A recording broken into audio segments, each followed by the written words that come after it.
kwenye semina iliyopita. Nilipita hapa Jumamosi kabla hatujaanza semina. Nilipokanyaga uwanja, nguvu za Mungu zilinishukia. Sikutoka kwenye gari. Baadaye nikamwambia mke wangu naenda hotelini kuomba. Nikaenda hotelini. Nilipokuwa naomba, Mungu akaniambia habari za wachawi ambao wameenda kutafuta damu ya mtu. Usiniulize waliipataje, lakini Mungu aliniambia walijaribu kukozi accident, walishika. Wakaenda kaitafuta mahali pengine, wakaileta ile damu na wakaiweka mbele kwenye madhabahu usiku, ili kuattract mapepo ya vuruge semina tusifanye. Mungu akanieleza na dawa ya kufanya na namna ya kuomba. Nikatafuta wenzangu wanaonisaidia kuratibu masuala ya waombi, nikawaeleza, nikamwambia kuna jambo hili limetokea, Mungu ameniambia namna ya kuomba, kaombeni namna hii ili kuvuruga na kumaliza hicho kitu, semina iendelee. Wakaja wakafanya hayo maombi. Unisikilize, siku ya 3 wale watu wakakamatwa.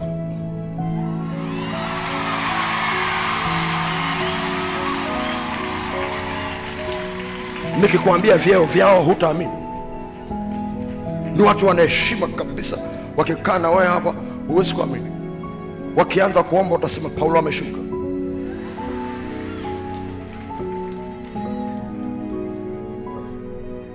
Wakaulizwa mna ugomvi gani na Mwakasege?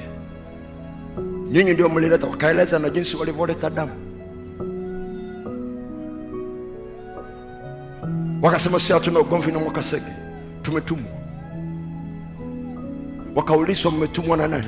Wakataja kundi hilo ambalo limewatuma. Wale watu wa kwangu wakawauliza swali lingine, hawa watu waliowatuma wana ugomvi gani na Mwakasege? Wakasema semina anazofundisha watu wanapodaka wanaenda kuweka kwenye matendo vitu wanavyojifunza, wanatuharibia mambo mengi.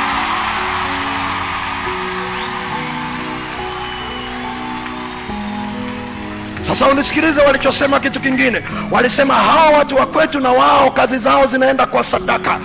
Huku nyinyi mkifundishwa mkatoa sadaka za kwenu, hizi za huku zinanyamaza kama wakati ule wa Elia.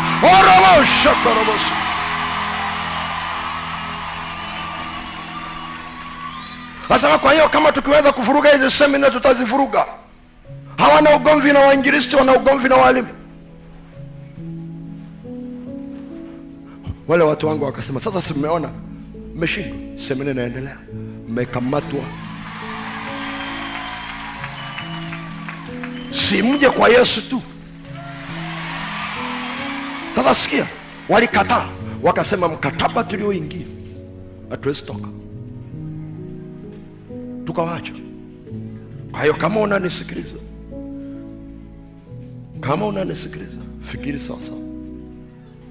Hallelujah, hallelujah, hallelujah.